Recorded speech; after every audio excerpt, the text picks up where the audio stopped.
حضرت تمیم داری رضی اللہ تعالی عنہ بیان کرتے ہیں کہ ہم حضور نبی اکرم صلی اللہ علیہ وآلہ وسلم کی بارگاہ اقدس میں حاضر تھے کہ ایک اونٹ بھاگتا ہوا آیا اور حضور نبی اکرم صلی اللہ علیہ وآلہ وسلم کے سر انور کے پاس آ کر کھڑا ہو گیا، جیسے کان میں کوئی بات کہہ رہا ہو۔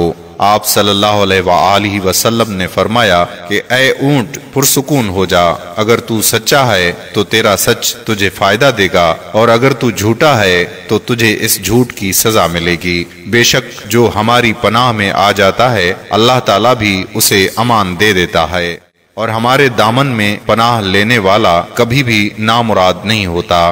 ہم نے عرض کیا کہ یا رسول اللہ صلی اللہ علیہ وآلہ وسلم، یہ اونٹ کیا کہتا ہے؟ آپ صلی اللہ علیہ وآلہ وسلم نے فرمایا کہ اس اونٹ کے مالکوں نے اسے ذبح کر کے اس کا گوشت کھانے کا ارادہ کر لیا تھا، تو یہ ان کے پاس سے بھاگ آیا ہے اور اس نے تمہارے نبی صلی اللہ علیہ وآلہ وسلم سے مدد مانگی ہے۔ ہم ابھی اسی گفتگو میں مشغول تھے کہ اس اونٹ کے مالک بھاگتے ہوئے آئے۔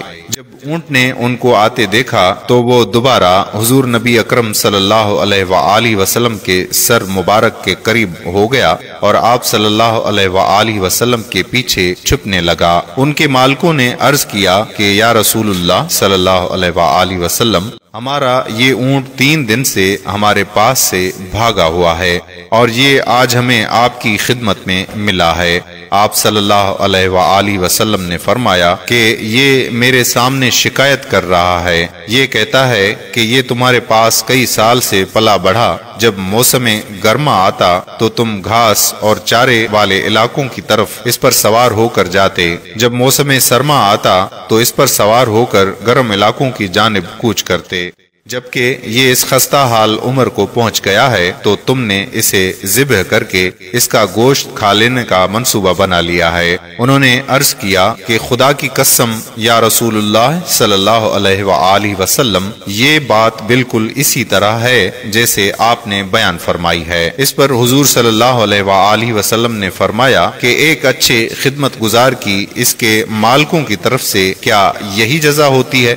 وہ عرض گزار ہوئے کہ یا رسول اللہ صلی اللہ علیہ وآلہ وسلم، اب ہم نہ اسے بیچیں گے اور نہ ہی اسے ذبح کریں گے۔ اس کے بعد آپ صلی اللہ علیہ وآلہ وسلم نے اس اونٹ کو ان سے 100 درہم میں خرید لیا اور فرمایا کہ اے اونٹ جا، تو اللہ تعالیٰ کی رضا کی خاطر آزاد ہے۔ اس اونٹ نے حضور کریم صلی اللہ علیہ وآلہ وسلم کے سر مبارک کے پاس اپنا منہ لے جا کر کوئی آواز نکالی تو آپ صلی اللہ علیہ وآلہ وسلم نے فرمایا آمین۔ اس نے پھر دعا کی، آپ صلی اللہ علیہ وآلہ وسلم نے پھر فرمایا آمین۔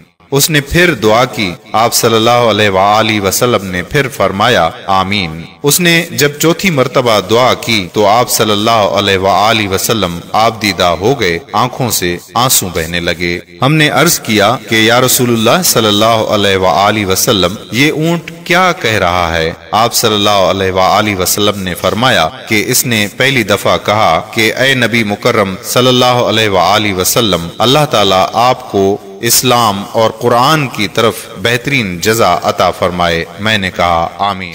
پھر اس نے کہا کہ اللہ تعالیٰ قیامت کے روز آپ کی امت سے اسی طرح خوف کو دور فرمائے جس طرح آپ نے مجھ سے خوف کو دور فرمایا ہے۔ میں نے کہا آمین۔ پھر اس نے دعا کی کہ اللہ تعالیٰ دشمنوں سے آپ کی امت کے خون کو اسی طرح محفوظ رکھے جس طرح آپ نے میرا خون محفوظ فرمایا۔ اس پر بھی میں نے آمین کہا۔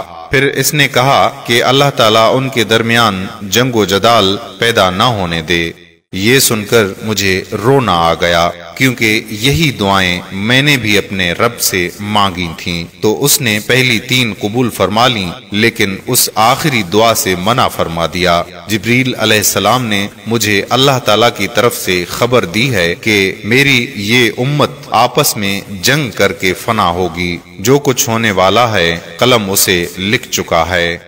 محترم خواتین و حضرات، نبی کریم صلی اللہ علیہ وآلہ وسلم کی یہ احادیث مبارکہ آج بالکل سچ ثابت ہو رہی ہے۔ آج کے دور پر نظر دوڑائیں تو ہم دیکھتے ہیں کہ مسلمان کس طرح ایک دوسرے کے خون کے پیاسے ہیں، ایک دوسرے کو کس طرح قتل کر رہے ہیں، فرقہ واریت کے نام پہ ایک دوسرے کی جانوں کے دشمن بنے ہوئے ہیں۔ جتنا نقصان مسلمان نے مسلمان کا کیا ہے، اتنا نقصان شاید کافروں نے مسلمانوں کا نہیں کیا۔ ہمیں چاہیے کہ ہم اللہ تعالیٰ کی رسی کو مضبوطی سے تھام لیں، فرقہ واریت کو ختم کریں، ایک امت بن جائیں اور آپس میں نفرتوں کو ختم کر دیں۔ مسلمان کا بھائی ہے، آپس میں پیار اور محبت سے رہیں۔ اللہ تعالیٰ ہم کو سمجھنے اور نیک اعمال کرنے کی توفیق عطا فرمائے، آمین۔